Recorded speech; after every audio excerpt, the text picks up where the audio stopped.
Leaders from all corners of the city are committed to preventing another record deadly year in Louisville. Experts tell us it takes more than just law enforcement to fight violent crime.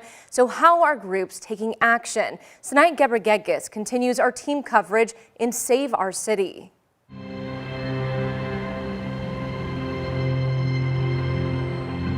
try to keep people from doing is shooting each other.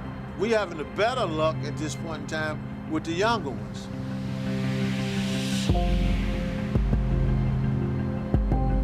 On the regular, we're going to try to keep a gun out of a guy's hand. We definitely need to do something about the crime. We definitely need to be intentional about that work, but we also need it in perspective, and we need to invest in the root causes of crime.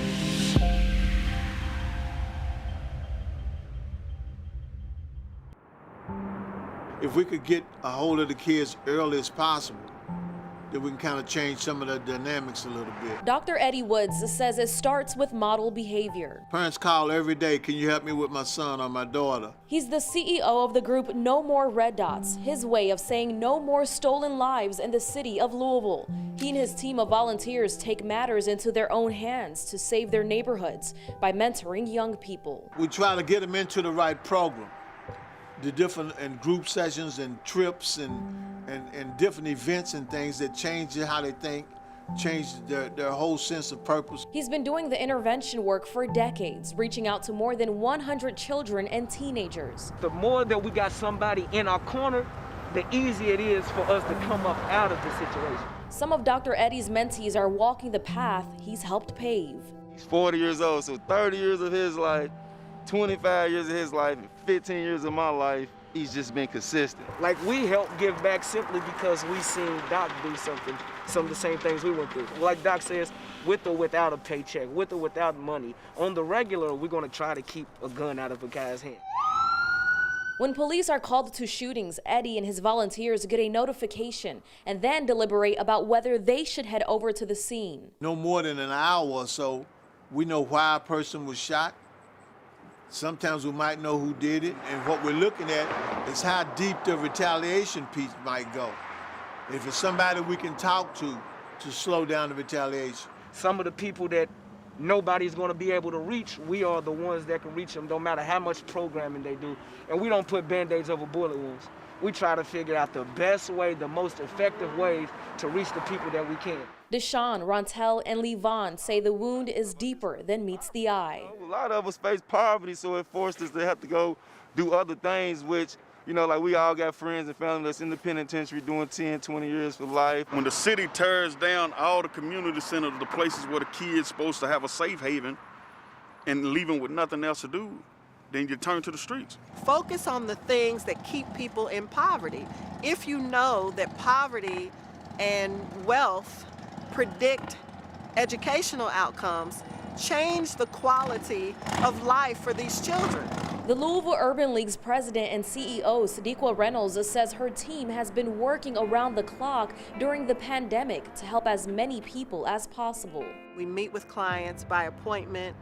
We have done some home outreach. We've had to do that. We've had to do grocery delivery.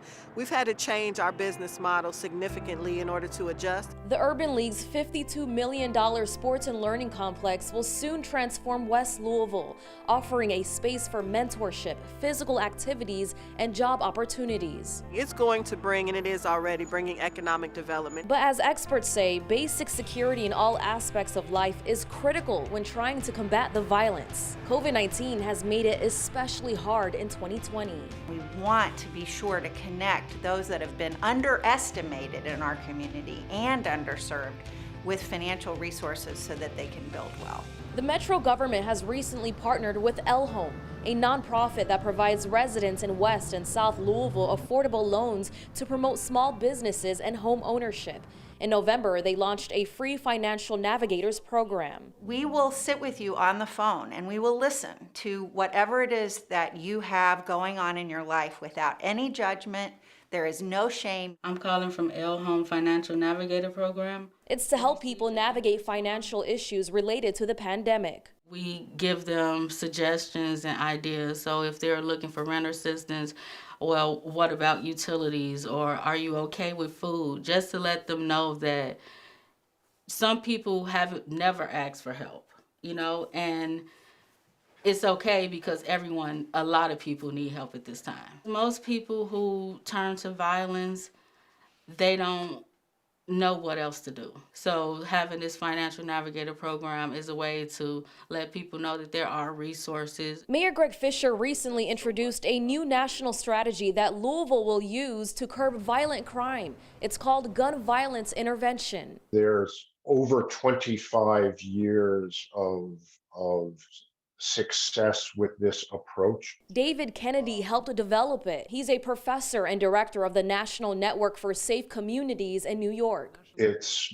based on a fundamental understanding of homicide and gun violence that's evolved over about 30 years. Local and federal law enforcement officials will identify persons who are in circles that are causing violence in neighborhoods with high crime rates. Those individuals will meet with prosecutors, social workers, and peers who are impacted by their actions. Talk directly with people in those groups and say to them, we want you alive, we don't want you hurt, we don't want you locked up, we don't want you to and won't let you hurt anybody else. The strategy has been used in cities like Oakland and Boston. The first time this was implemented in Boston in the mid-1990s, it cut homicide in Boston by 50%.